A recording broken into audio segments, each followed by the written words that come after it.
Subscribe my channel and press the bell icon for daily recipe. बिस्मिल्लाहिर्रहमानिर्रहीम। अस्सलामुअलैकुम viewers, this is Rafia Ali और आप देख रहे हैं मेरा यूट्यूब चैनल विच इज़ देसी कुकिंग। आज मैं आपके साथ शेयर करूंगी कोफ्ते की रेसिपी। इसको बनाना बहुत ही आसान है और ये बिल्कुल परफेक्ट बनेंगे, टूटेंगे नहीं। तो आइए देख लेते हैं इस रेसिपी के लिए मैं किन किन चीज़ों की ज़रूरत है।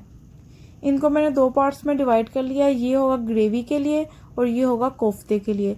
तो ग्रेवी के लिए हमें जो चीज़ें चाहिए, सब्ज़ मिर्च 5 से 6 अदद, सूखा धनिया 1 चम्मच, लाल मिर्च 1 चम्मच, ज़ीरा 1 चम्मच, लहसुन अदरक का पेस्ट 2 चम्मच और कुछ खड़े मसाले हैं ये दालचीनी का टुकड़ा, तेज़पात और लौंग, काली मिर्च 1 चम्मच, हल्दी पाउडर 1 चम्मच, नमक, गरम मसाला 1 चम्मच, प्याज 1 ये बड़े साइज़ का है और टमाटर। और ये चीज़ें चाहिए होंगी हमें कोफ्ते बनाने के लिए।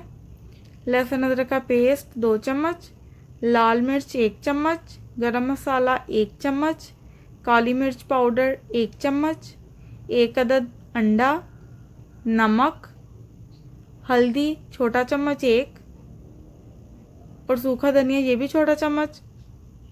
प्याज का पेस्ट हमें चाहिए, इसको मैंने ग्राइंड कर लिया है 1/2 कप और 2 चम्मच बेसन और 1/2 kg बीफ का कीमा, इसको मैंने धो लिया और ये अच्छे से अब खुश्क हो चुका है। तो चलिए इसको बनाना स्टार्ट करते हैं। एक पैन मैंने ले लिया है, उसमें मैं ऐड कर दूंगी बेसन। इसको मैंने रोस्ट करना है 3 से 4 मिनट, जब तक इसका कलर चेंज नहीं हो जाता। कुछ लोग इस तरह ही यूज़ कर लेते हैं बेसन को, लेकिन नहीं, आपने इसको पहले थोड़ा सा रोस्ट करना है। इससे इसका कच्चापन दूर हो जाएगा और टेस्ट भी बहुत ही अच्छा आएगा। तो ये देखिए अच्छे से रोस्ट हो चुका है, तकरीबन 3 से 4 मिनट लगे हैं इसको। अब मैं इसको साइड पे करती हूँ ठंडा होने के लिए। बीफ का कीमा उसमें मैं ऐड कर दूंगी प्याज का पेस्ट, नमक आप अपने टेस्ट के अकॉर्डिंग ले लें, जितना खाना आप पसंद करते हैं, हल्दी पाउडर और सूखा धनिया, काली मिर्च पाउडर, गरम मसाला पाउडर, लाल मिर्च और लहसुन अदरक का पेस्ट और अंडे को मैं अलग से तोड़ के डालूंगी, क्योंकि अक्सर ऐसा होता है कि आप अगर कोई चीज़ बना रहे हैं उसमें अंडा ऐसे डाल लेते हैं तो कई बार अंडा ख़राब निकलता है, तो हर एक चीज़ ज़ाया जाती है। तो इस तरह एहतियात के तौर पर आप इसको अलहदा से पहले किसी बाउल में निकाल लें, तो फिर इसको जो आप चीज़ बना रहे हैं उसमें ऐड करें। तो अंडा मैंने ऐड कर दिया है, सारे मसाले ऐड कर दिए हैं। अब मैं इसको मिक्स कर लेती हूँ। अच्छे से आपने मिक्स करना है। ये अच्छे से मिक्स हो चुका है। अब मैं इसमें ऐड कर दूंगी बेसन, जिसको मैंने रोस्ट किया था। इसको भी मैं अच्छे से मिक्स कर लूंगी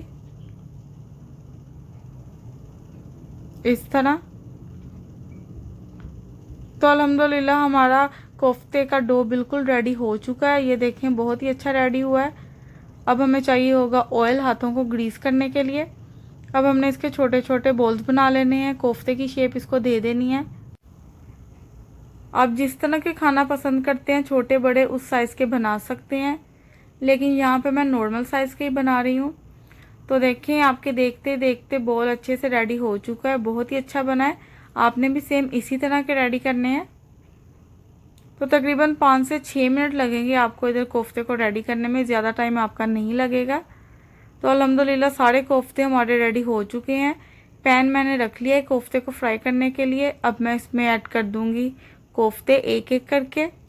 फ्लेम यहाँ पे मैंने मीडियम ही रखी है, ना तो ज़्यादा लो है और ना ही ज़्यादा हाई। तो इसको मैंने यहाँ पे फ्राई करना है तकरीबन 10 से 12 मिनट, 5 से 6 मिनट एक साइड से और 5 से 6 मिनट दूसरी साइड से। जब आपने इसकी साइड चेंज करनी है तो आपने बहुत ही एहतियात से और आराम से चेंज करनी है। अगर आप तेज़ी से इसकी साइड चेंज करेंगे तो आपके कोफ्ते टूट जाएंगे। तो तकरीबन 8 से 10 मिनट हो चुके हैं। अल्हम्दुलिल्लाह हमारे कोफ्ते सारे रेडी हो चुके हैं। अब मैं इसको निकाल लेती हूँ। देखें कितने अच्छे से ये रेडी हुए हैं और कोई भी कोफ्ता टूटा नहीं है। अब हम इसकी ग्रेवी तैयार कर लेते हैं। एक पॉट मैंने ले लिया, उसमें मैंने ऐड किया ऑयल और प्याज। अब प्याज को मैं फ्राई करूँगी तकरीबन 1 से 2 मिनट।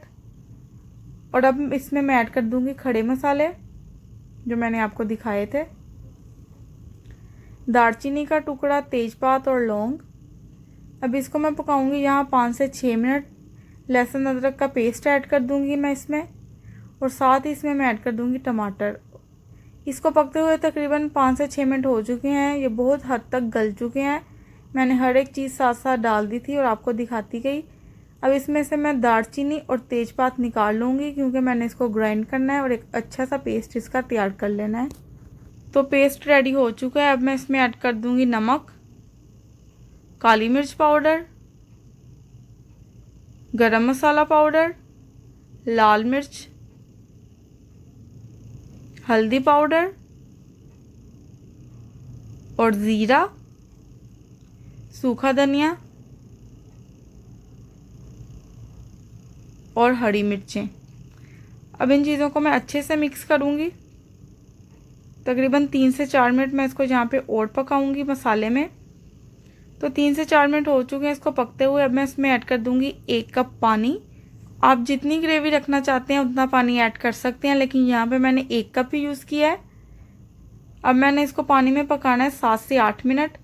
तो 7 से 8 मिनट हो चुके हैं इसको पकते हुए। अब मैं इसमें ऐड कर दूँगी कोफ्ते।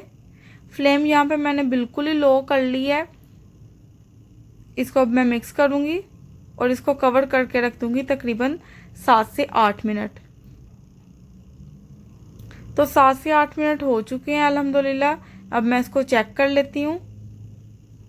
कोफ्ते हमारे बिल्कुल रेडी हो चुके हैं। ऑयल भी अच्छे से आ गया है। ऑयल थोड़ा मैंने कम ही यूज़ किया है। अब मैं इसमें डाल दूँगी हरा धनिया, इससे बहुत ही अच्छा टेस्ट आएगा। और अब मैं इसको डिश आउट कर लेती हूँ। तो डिश आउट मैंने इसको कर लिया है। बहुत ही अच्छे कोफ्ते रेडी हुए हैं। थोड़ा सा हरा धनिया मैं डालूँगी और अदरक के स्लाइसेस। अगर आपने अभी तक मेरे चैनल को सब्सक्राइब नहीं किया तो काइंडली मेरे चैनल को सब्सक्राइब करें। ये आपकी तरफ से हमें एक मोटिवेशन मिलती है ताकि हम और अच्छी अच्छी वीडियोस आपके साथ शेयर कर सकें।